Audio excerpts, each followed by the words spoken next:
안녕하세요. 숲으로 가는 길입니다. 오늘 소개해드릴 책, 타인의 감정이 나를 지배하지 않도록. 저자 캐런 케이시. 저자는 미네소타 대학교에서 미국학 박사학위를 받은 후 작가로 활약하고 있습니다. 명상 분야의 세계적인 베스트셀러 작가이고요. 불행한 유년기를 보냈다고 해요. 결혼에 실패하며 알코올 중독과 약물 중독을 겪은 후 어떤 삶을 살지 고민하고 결국 선택하는 사람은 타인이 아니라 인생의 주인인 자신이 되어야 한다는 깨달음을 얻죠. 우리는 타인의 감정에 너무나 쉽게 영향을 받습니다. 하지만 상대의 감정은 그 사람의 문제일 뿐 내가 책임질 필요가 없다는 걸 기억해야 합니다. 그들이 겪고 있는 문제도 마찬가지입니다. 그게 비록 사랑하는 사람, 가족, 친구일지라도 그들이 선택하게 놔두라고 합니다. 그들은 잘 선택하고 이겨낼 것입니다. 이 책에서는 감정적으로 휘둘리지 않는 법, 나를 지키는 방법을 알려줍니다.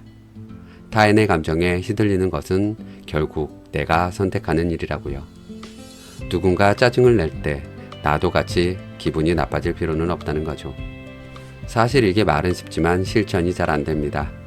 하지만 저는 이 책을 읽고 노력해 보기로 했습니다. 나 자신을 위해서요. 여러분들도 이 책을 다 듣고 나면 타인의 감정에 휘둘리지 않고 그들의 선택을 존중하게 될 겁니다. 구독과 좋아요 부탁드리고요. 타인의 감정이 나를 지배하지 않도록 들어가 보겠습니다. 나의 삶에 집중하라. 타인의 삶에 끼어드는 습관은 보통 어려서부터 시작됐을 가능성이 큽니다.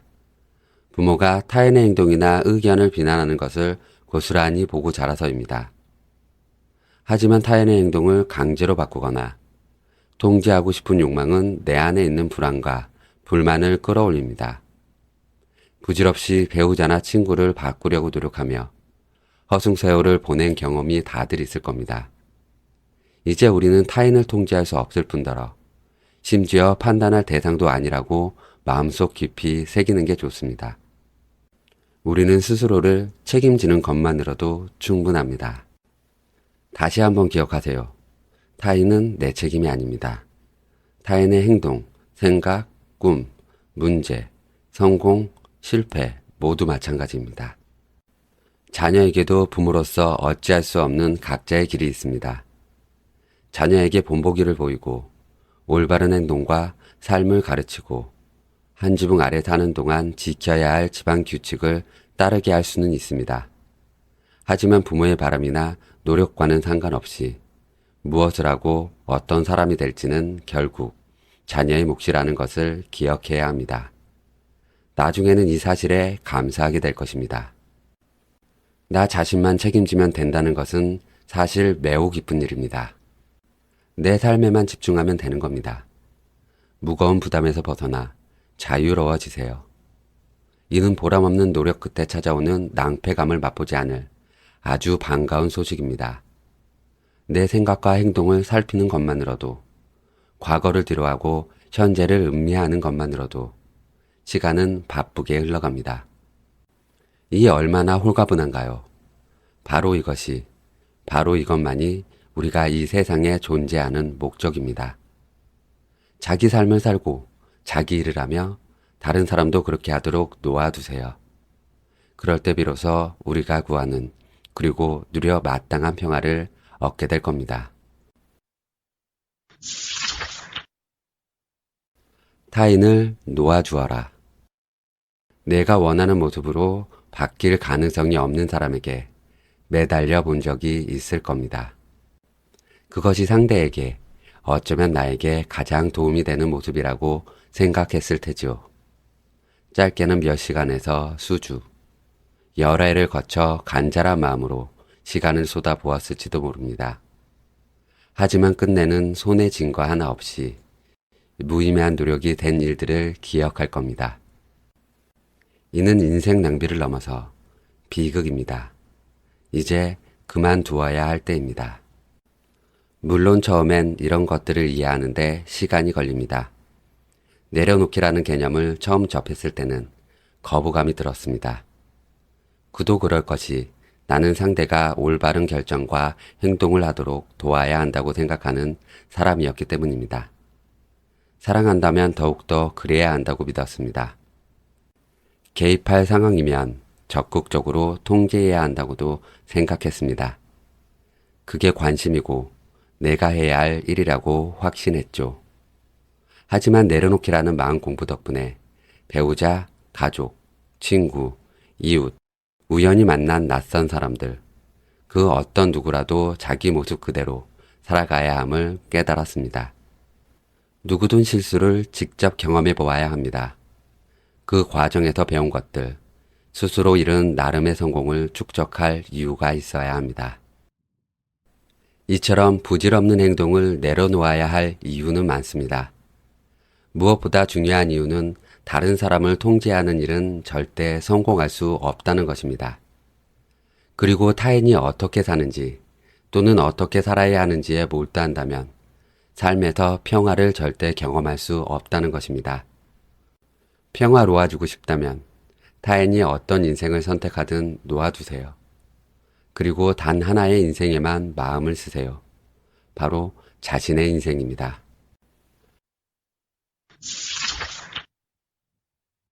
타인과 거리를 두자. 타인이 내 삶의 중심이 되는 것만큼이나 내가 타인의 삶의 중심이 되는 일은 자연스럽지 않습니다. 물론 그 어떤 이득도 없습니다. 귀중한 시간을 들여 내가 타인의 삶에서 어떤 위치에 있는지 혹은 그래야만 하는지 고민할 필요가 없습니다. 이 진실이 우리의 기존 인식을 흔들 수도 있겠지만 이제는 받아들이고 이해해야 합니다. 물론 사람들과 소통하는 것이 가치가 없다는 얘기가 아닙니다. 타인을 지레 멀리하라는 것도 아닙니다. 건강하지 않은 방식으로 의존하는 일이 없도록 타인의 생각과 행동을 무시하라는 말 또한 아닙니다. 조금 떨어져서 타인을 관찰하는 것만으로도 가르침과 깨달음을 얻을 수 있다는 말입니다. 타인과 일정한 거리를 두면 관계는 균형을 이룰 수 있습니다. 거리를 두면 어디까지가 내 책임이고 어디서부터가 상대의 책임인지가 한눈에 드러납니다. 하지만 타인에게 너무 다가가면 감정적으로 묶이게 될 수밖에 없어서 결국 균형감을 잃게 됩니다. 그렇게 되면 나의 내적 성장도 부정적인 결과를 낳게 됩니다. 안타깝게도 타인과 얽히는 데서 안정감을 느끼는 이들이 있습니다. 나에게 끊임없이 관심을 주고 모든 행동을 함께하며 사소한 생각도 공유하는 사람 곁에 있어 주길 바라는 거죠. 하지만 그런 사람과의 사이는 관계라기보다는 의존이라 불러야 맞습니다. 진정한 평화로 이끄는 관계는 언제나 상호 의존적입니다. 그럴 때 우리는 각자의 삶을 귀하게 여기며 살 수 있습니다. 우리의 인생의 동반자들 역시 그렇게 살도록 놓아두되 유기적으로 연결되는 관계가 우리에겐 필요합니다. 타인을 인질로 잡지 마라. 타인의 일에 간섭할 때 스스로 가치 있는 일을 한다고 믿는 사람들이 많습니다.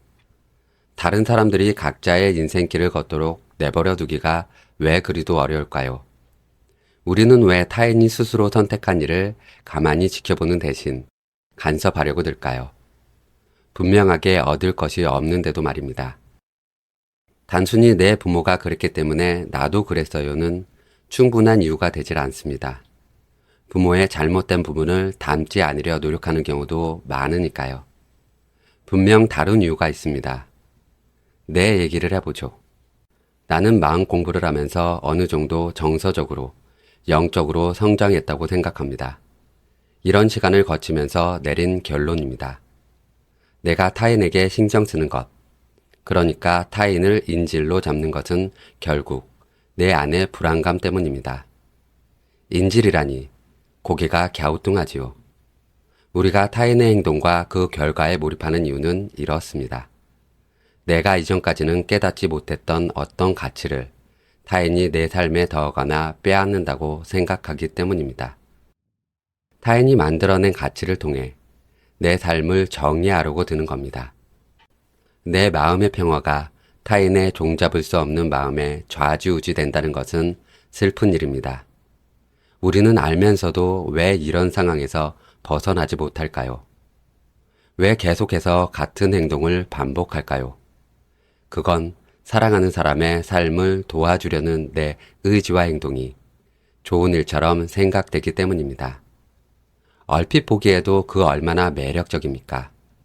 하지만 냉정하게 말해서 그렇게 하면 결국엔 두 사람 모두의 삶이 좋아지지 않습니다. 자기 삶을 스스로 책임지는 일은 누구나 겪어야 하는 경험입니다. 타인의 삶에서 일어나는 모든 일은 오로지 그 사람과 신의 몫일 따름입니다. 평범한 상황을 큰 일로 만들지 마라. 평범한 상황이라고 하면 무엇이 있을까요? 예를 들면 택배가 오지 않아서 전화를 걸었는데 계속 대기 중인 경우가 있습니다. 컴퓨터가 고장나서 프로젝트 진행을 못하거나 리모델링이 늦어지거나 마트에서 줄을 서다가 시간을 날리는 경우도 있습니다. 교통체증에 걸리는 것도 빼놓을 수 없겠죠. 늘 일어날 수 있는 일이지만 우리가 문제라고 생각하면 문제가 됩니다. 그리고 우리는 그렇게 하지 않을 수 있습니다. 물론 우리의 삶에는 진짜 위기가 찾아오기도 합니다. 그런 상황이라도 새로운 성장의 기회로 삼을 수 있습니다. 대학교에서 일할 때 만난 현명한 동료가 생각납니다. 그는 교통체증에 걸리면 그 시간을 앞차에 있는 모든 사람을 위한 기도의 시간으로 삼았습니다. 그러면 마음이 편해지고 정체됐던 도로도 곧 뚫리는 듯 했다고 합니다. 이것이 사실인지는 모르겠지만 문제에 직면했을 때 기도와 같은 행동을 통해 마음이 가벼워지는 것은 확실합니다. 줄을 서든 교통체증에 빠지든 컴퓨터가 망가지든 어떤 상황이든 우리의 삶과 그 순간에 신을 초대할 수 있는 기회로 받아들이세요. 그러면 인식이 바뀌고 삶이 변합니다. 인식의 변화가 삶의 변화라는 것을 잊지 마세요. 이것은 우리가 믿을 수 있는 확실한 원칙입니다.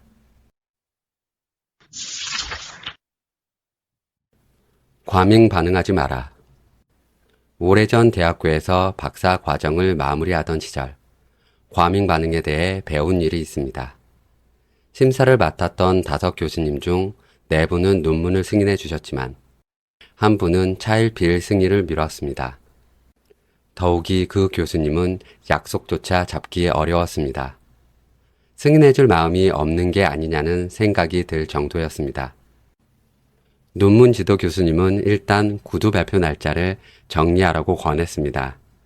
그래서 일단 일정을 잡고 버티고 있던 교수님께 만나달라고 요청했습니다. 교수님을 만나러 가는 길은 두렵기도 했지만 희망도 있었습니다.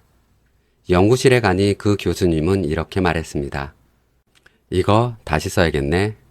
나는 깜짝 놀랐고 이내 눈앞이 캄캄해졌죠. 잠시 가만히 앉아 생각을 가다듬었지만 생각은 이미 이런저런 무서운 시나리오를 넘나들었습니다. 소리를 지르며 심한 욕을 한 뒤 연구실을 뛰쳐나가고 싶었지만 교수님 내부는 이미 내 논문을 극찬하며 제 시간에 맞춰 승인을 했으니 나는 이 교수님을 망신 주고 싶은 마음이 솟구쳤습니다. 나는 우선 말을 꺼내기 전에 숨을 깊이 들이쉬고 내쉬었습니다. 그러자 기적이 일어났습니다. 내 안에 어떤 힘이 생각을 장악했고 교수님이 걱정하는 내용을 나는 함께 검토해 보자고 차분히 제안하고 있었습니다. 방금까지만 해도 욕설을 퍼붓고 달아나고 싶었는데 이런 말이 어디서 나왔는지 모를 일이죠. 나는 침착함을 유지했고 과민 반응하지 않았습니다. 오히려 차분히 대응했습니다. 사실 대응하지 않았다는 것이 정확할 겁니다. 그저 그의 비판에 침착하게 대답했습니다. 그리고 나서 논문에서 교수님이 지적한 부분을 하나하나 설명하기 시작했습니다. 사실 나는 내가 무슨 말을 하는지 잘 몰랐습니다. 다시 말하라면 못했을 겁니다. 집에 가서도 내가 했던 말을 단 한마디도 남편에게 전할 수 없었습니다. 마치 유체이탈을 경험한 듯 느껴졌습니다. 나는 내가 교수님의 비판을 반박하는 모습을 지켜봤고 3시간 반 뒤에 그는 내 논문을 극찬하며 승인했습니다. 날아갈 듯한 기분으로 연구실을 나왔으나 동시에 무척 혼란스러웠습니다. 나는 분명 교수님의 질문에 어떻게 대답해야 될지 몰랐습니다. 그런데도 내안 깊은 곳 어딘가에 답이 있었던 겁니다. 내가 오래된 습관대로 그의 비판에 과민하게 대응했다면 아마 학위를 받지 못했을지도 모릅니다. 그런데 이 경험 덕분에 박사 학위보다 더 소중한 2가지 교훈을 얻었습니다. 첫째, 침착함을 유지하면 상황과 공포가 완화될 수 있다는 것. 둘째, 원하기만 한다면 내면의 지혜를 듣고 따를 수 있다는 것입니다. 나는 그때 연구실을 나오며 느꼈던 감정을 절대 잊지 못합니다. 그 후 답은 늘 내 안에 있다는 사실도 마찬가지입니다. 아무것도 하지 마라. 누군가 나를 대놓고 공격하거나 시비를 걸면 보복하고 싶은 욕구에 휩싸이기 마련입니다. 나도 예전에는 그런 상황에서는 작정하고 더 심하고 악랄한 말로 받아치곤 했습니다. 아버지와 나는 이런 한바탕 난리 굿에 쉽게 빠져들었죠. 아버지가 나뿐만 아니라 남동생이나 어머니를 공격하면 발끈하고 나섰습니다. 이긴 사람은 아무도 없었습니다. 내 행동이 어머니에게 도움이 된 것도 아니었습니다. 남동생이나 내게도 마찬가지였죠. 화가 난 이유가 있었다고 생각했지만 그 이유는 금방 온데간데 없이 사라졌답니다. 오히려 대부분 부끄러움이나 자책감, 당황스러움 또는 더 괴로운 감정이 밀려왔습니다. 내가 보인 반응을 되돌아보고 기분이 좋았던 적은 한 번도 없습니다. 그럼에도 사과할 마음도 좀처럼 들지 않았습니다. 언어적으로, 심지어 신체적으로 공격당한다고 해서 당연히 되갚음할 필요는 없습니다. 하지만 그 시절 나는 깨닫지 못했습니다. 어렸을 때는 자리를 피하면 항복으로 여겼고 내 주장을 납득시켜야 한다는 의지에 불탔습니다. 계속 그렇게 반응했습니다. 자리를 피해야 한다고 해서 상대에게 동의한다는 뜻이 결코 아님을 이해하지 못했던 겁니다. 오히려 그 상황에서 빠져나오겠다는 적극적인 선택임을 몰랐던 겁니다. 그리고 내겐 자리를 피하는 연습을 할 기회가 아주 많았습니다. 아버지나 첫 남편, 오랫동안 함께 일한 상사가 그런 대상이었죠. 그런데도 중독에서 회복할 때까지 공격이라는 것을 가해자가 두려움을 느끼고 있다는 신호로 해석해 본 적이 단 한 번도 없었습니다. 하지만 사실은 그런 경우가 대부분인데도 말이죠. 하지만 요즘에는 예전에 나 같으면 분노를 일으켰을 상황을 흘려보내는 일을 즐기기까지 합니다. 이런 선택을 할 때마다 힘을 얻어지는 느낌까지 듭니다. 나이가 들수록 화를 내서 도움이 되는 상황은 없다는 사실을 더욱더 깨닫는 거죠. 일상에서 나와 내 삶을 실제로 위험에 빠뜨리는 상황은 사실 매우 적습니다. 일상에서 매번 의미 없는 다툼에 휘말린다면 우린 결코 평화를 경험할 수 없습니다. 모든 상황을 고려했을 때 아무것도 하지 않는 것이 내가 할 수 있는 가장 유익한 일인 경우가 많습니다. 혼란에서 빠져나와라. 하객 대부분이 신랑 측 가족이었던 친척 결혼식에 참석했던 적이 있었습니다. 남성 호르몬에 술이 더해지며 사람들 사이에 시비가 붙었고 여럿이 눈물을 쏟은 끝에 경찰까지 출동했습니다. 그때는 나까지 이를 키울 필요가 없다고 생각이 들었습니다. 그 소동 한복판에 있다는 것 자체가 소동을 키우는 일이었고 내 마음 역시 혼란으로 가득 찰 것이 뻔했죠. 나를 비롯해 그 상황을 벗어나고 싶었던 사람들은 소란을 계속 피우고 싶어하는 사람들에게 그날의 저녁을 넘기고 자리를 떠났습니다. 지금의 혼란은 과거에 있었던 부정적인 기억을 현재로 반추하는 과정에서 일어나는 무질서라고 봅니다. 따라서 혼란에서 빠져나오는 한 가지 방법은 과거에 혼란스러운 일을 겪으며 뇌리에 남은 감정을 절대 현재에 더듬히지 않는 것입니다. 그러려면 마음을 잘 살펴야 합니다. 마음은 앞으로 생길 일을 해석하거나 예상할 때 이전의 경험이나 적어도 경험했다고 생각하는 기억 쪽으로 너무도 쉽게 기울기 때문입니다. 기억이 혼란스럽다면 이전에도 자연스럽게 같은 것을 기대하게 되므로 현재의 일상을 혼란으로 몰고 갈 가능성이 커지게 됩니다. 예를 들어 어릴 적 환경이 평화보단 혼란에 가까웠다면 현재 맺고 있는 중요한 관계도 그러한 영향을 미치게 됩니다. 하지만 당신은 다른 선택을 할 수 있고 그래야 합니다. 이것은 영성의 길을 걷는 우리에게 희망을 주는 소식입니다. 늘 행동했던 대로 행동하지 않아도 됩니다. 늘 생각했던 대로 생각하지 않아도 됩니다. 늘 기대했던 대로 기대하지 않아도 됩니다. 이렇게 선택하면 마음은 혼란스러웠던 과거에서 해방됩니다. 물론 지금 인생에서 만난 사람들의 문제에 굳이 끼어들 필요도 없습니다. 일정한 거리를 두는 것은 자신뿐만 아니라 타인에게도 좋은 영향을 줍니다. 혼란과 소통에 휘말리지 않아도 되는데 이 사실을 아직 깨닫지 못한 사람들이 많습니다.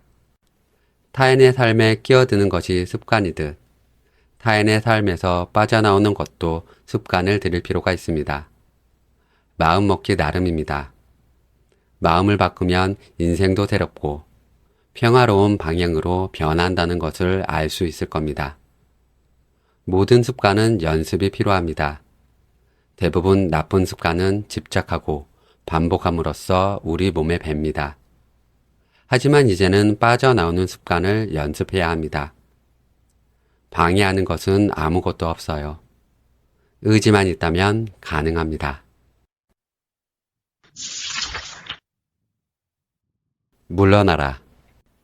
앞에서 타인의 인생에 간섭하지 말고 그들이 알아서 하도록 내버려 두라고 했습니다. 여기서는 이렇게 말하고 싶군요. 참견하지 말고 물러나세요. 당신이 필요하지 않는 곳에 개입하지 마세요. 누군가 진심으로 당신의 조언을 바라지 않는다면 말하지 마세요. 친구나 사랑하는 사람이 우리가 생각하는 행복과 다른 길을 걷고 있다고 생각하면 침묵하기 쉽지 않을 거 압니다. 하지만 그래도 침묵하세요. 상대는 우리의 설교를 듣고 싶지 않을 겁니다. 설교 때문에 관계가 악화되어 상대가 진정으로 조언을 구하고 싶을 때는 정작 우리를 찾지 않을 수도 있습니다. 실수일 수도 있는 선택이라도 스스로 하도록 놔두는 게 상대와 우리 모두에게 좋습니다. 우리가 대신한 선택이 상대에게 도움이 안 된다면 우리는 그 실패에 대한 구실이 됩니다. 상대의 인생에서 무엇이라도 잘못된다면 우리도 모르게 희생양의 역할을 떠안을 수도 있습니다. 우리는 이런 결과를 원하지 않습니다. 우리 인생의 여정에서도 전혀 도움이 되지 않는 부담입니다. 타인의 일에 참견하지 않고 물러날 때 좋은 점이 또 있습니다. 바로 내 인생에 쏟을 시간이 늘어난다는 겁니다. 이것은 엄청난 선물입니다. 처음에는 타인의 삶에 관심을 가지지 않으면 큰일 날 것 같겠지만 사람들을 이끄는 것보다 지켜보는 것에 곧 익숙해질 겁니다.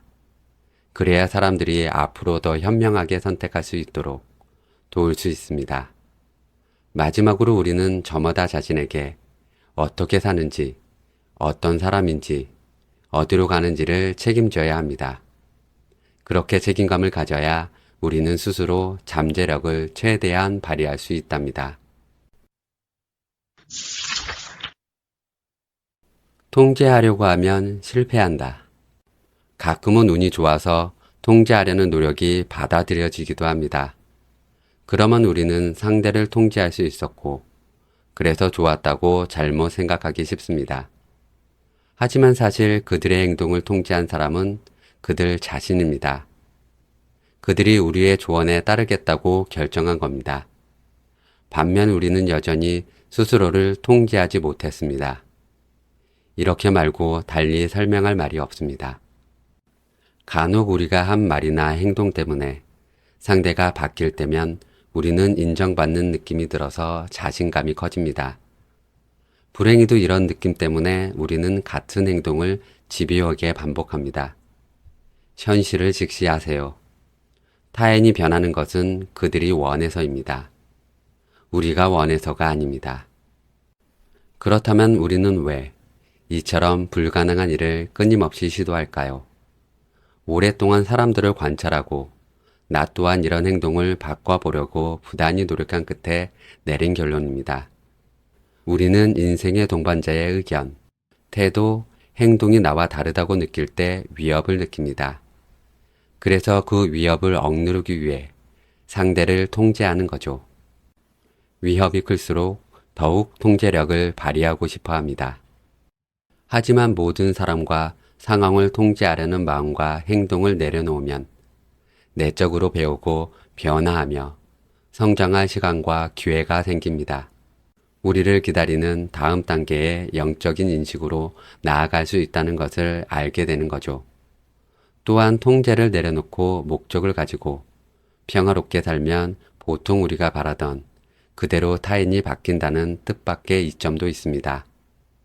참 역설적이지 않은가요? 친한 친구가 언젠가 이런 말을 한 적이 있습니다.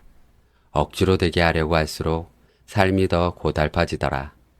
나는 이 말에 전적으로 동의합니다. 사람이나 상황을 쥐락펴락하려고 들면 힘만 빠질 뿐입니다.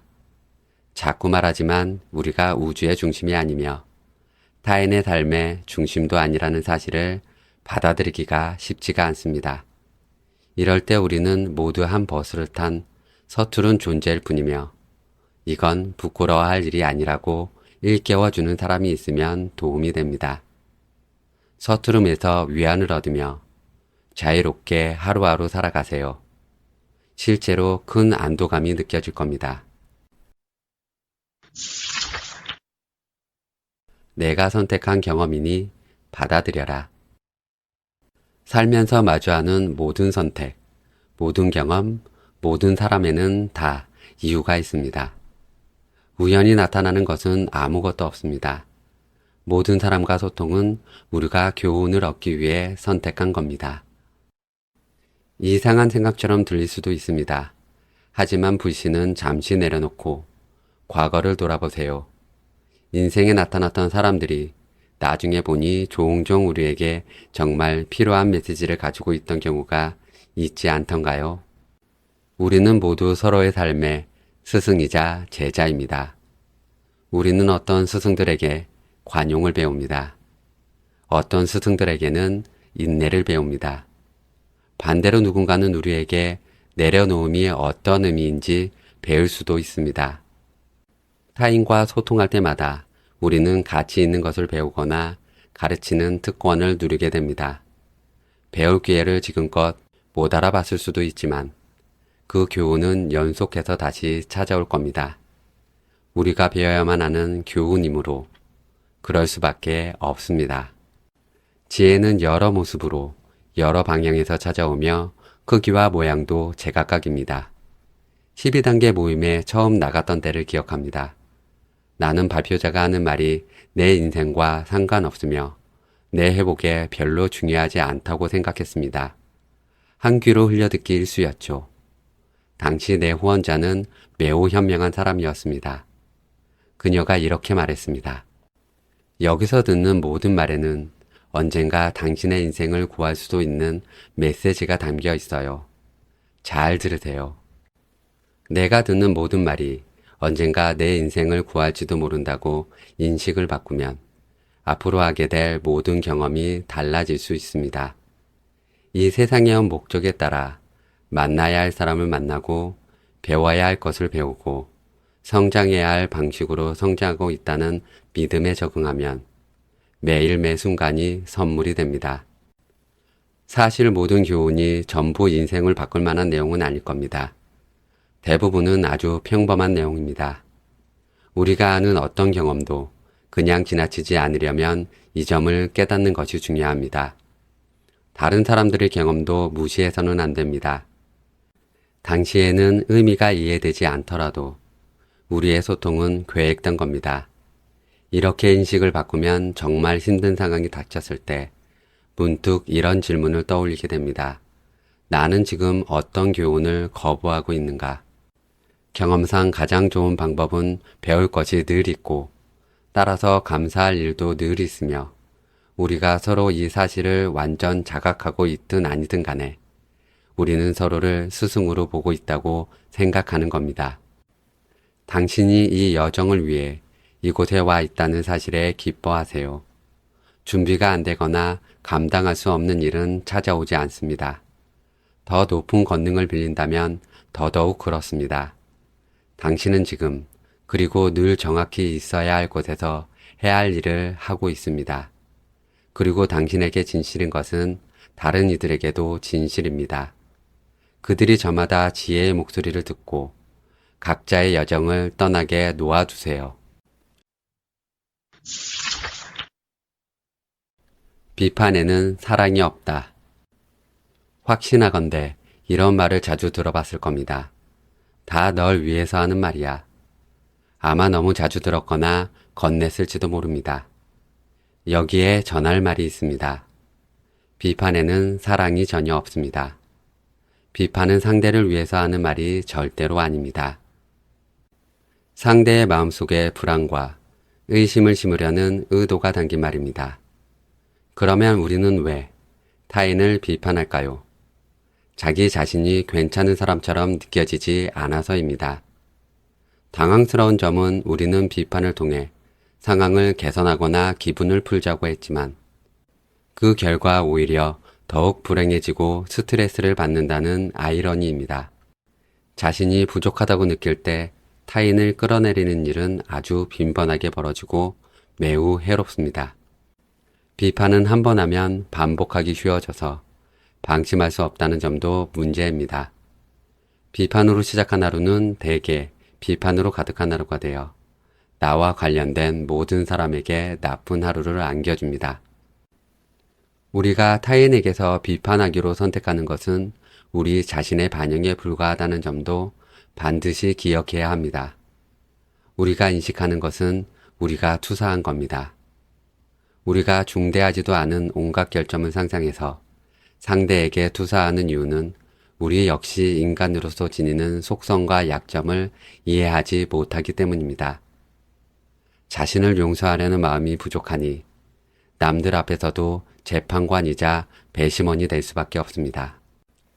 기억하세요. 타인을 비판하는 것은 자신의 모습을 보여주는 것입니다. 우리가 보는 모든 것은 우리가 타인에게 던진 것입니다. 타인의 작은 흠을 크게 만들어서 비판하는 이유는 나 또한 인간임의 허물과 약점을 가지고 있다는 점을 인정하고 받아들이지 못하기 때문입니다. 아무것도 아닌 일에도 자신을 용서할 수 없으니 남에게도 엄격하고 냉정하게 대하는 것입니다. 비판을 그만두는 것은 다른 나쁜 습관을 버리는 것과 같습니다. 사랑하는 사람들에게 상처 주는 말을 하지 않기로 결심하면 됩니다. 중국 속담에 이런 속담이 있습니다. 친구 이마에 앉은 파리를 쫓으려고 도끼를 휘두르지 마라. 비판적인 생각이 떠오르면 상처가 되는 말을 하지 않기로 다짐하고 매번 그렇게 습관을 만들어 가야 합니다. 그렇다면 친구나 상사에게 진정으로 도움을 주고 싶어서 건네는 친절한 조언은 어떨까요? 이것도 비판이라고 생각하는 사람들이 있을 수 있습니다. 물론 우리는 친절한 조언과 악의가 담긴 비판을 구별할 수 있습니다. 하지만 도움이 되려고 하는 조언도 잘못된 일일 수 있습니다. 상대방이 피드백을 받고 싶어 하는지 물어보고 그렇지 않다고 하거나 대답이 없으면 조용히 있는 것이 더 좋습니다. 인생은 너무나도 빨리 흘러가고 세상은 복잡하니 우리의 모든 행동, 생각, 기도, 기억을 평화롭게 만들어야 합니다. 그것이 가장 가치 있는 일입니다. 오늘 하루 함께 있는 사람들에게 좋은 영향력을 행사해 보세요. 그들은 다시는 그 순간을 걷지 않을 것입니다. 우리도 마찬가지입니다. 지금이 시작하기 가장 좋은 때이다. 아무도 혼란스러운 삶을 살고 싶어 하지 않습니다. 누군가를 늘 판단하거나 마음이 늘 동요된 상태로 사는 것을 좋아할 사람은 아무도 없습니다. 스스로 놓은 논쟁의 덫에 걸려들거나 타인에게 생각과 행동을 통제당하는 것 또한 분명히 유쾌한 일이 아닙니다. 그런데도 이 중 하나 또는 여럿에 해당되는 상태로 오랫동안 살아가는 경우가 있습니다. 행동과 마음을 바꾸기 두려워하거나 바꿀 힘이 나에게 있다는 사실을 알지 못하는 겁니다. 또 무엇을 바꾸고 싶든 간에 도움을 받을 수 있다는 사실도 깨닫지 못하기 때문입니다. 우리가 삶을 복잡하게 만들어서 그렇지 사실 삶은 훨씬 더 단순해질 수 있습니다. 이를테면 우리는 무엇이든 혼자 하지 않아도 됩니다. 타인을 책임지지 않아도 됩니다. 우리의 삶과 마음을 포함한 다른 모든 이들의 삶을 더 높은 권능에 다정한 보살핌에 맡기면 그만입니다. 모든 경험과 기대, 관계가 달라질 겁니다. 그러면 우리의 삶은 매우 다르게 보일 겁니다. 그 누구도 우리의 삶을 바꿀 시간표를 짜놓지 않습니다. 더 기쁘거나 평화로운 삶을 살고 싶다면 언제 시작할지는 우리가 선택하면 됩니다. 시작하기에 지금만큼 좋은 때는 없습니다. 그렇다고 당장 시작해야 한다는 뜻은 아닙니다. 사실 당장 하지 않아도 됩니다. 다정한 목소리는 언제까지고 우리의 초대를 기다리고 있기 때문이지요. 마침내 삶을 바꾸고 싶어질 때가 오면 우리를 도우러 올 겁니다. 타인의 감정에 흔들린다면 나를 잃을지도 몰라. 타인의 일에서 벗어나는 일은 엄청난 해방감을 주는 경험입니다. 우리는 비로소 자신만의 목표를 이룰 수 있게 됩니다. 삶의 어느 지점에서든 평화로운 삶을 원칙으로 하는 일에 몰두할 수 있게 됩니다. 삶이 단순해지고 신이 우리를 위해 선택한 일이자 우리가 이 세상에 오기 전에 동의한 일을 할 수 있게 됩니다. 각자의 삶을 산다는 말은 타인에게 신경을 쓰지 않고 산다는 뜻이 아닙니다. 타인을 방해하지 않는다는 뜻일 뿐입니다. 특정한 교훈을 배우기 위해 우리가 서로의 삶에 존재한다는 관점은 우리가 모든 소통에 접근한다는 뜻이기도 합니다. 모든 만남은 서로를 통제하는 것이 아니라 서로에게 도움을 줄 기회입니다. 이런 관점을 취한다면 우리는 저마다 사회적 소통의 스승이자 제자로서 접근할 수 있습니다. 하지만 타인을 통제하거나 통제하려는 의도를 갖는 것은 결코 우리의 과제가 아닙니다. 사소한 일은 사소하게. 우리가 초점을 맞추는 대상은 무엇이든 몇 배로 커집니다.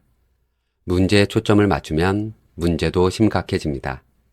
말하자면 치통을 알았을 때와 비슷합니다. 아주 사소한 문제도 작고 신경을 쓰다 보면 무척 크게 느껴질 수 있습니다. 하지만 선택권이 있습니다. 우리는 문제에 집중하지 않아도 됩니다. 대신 해결책에 마음을 열 수 있습니다.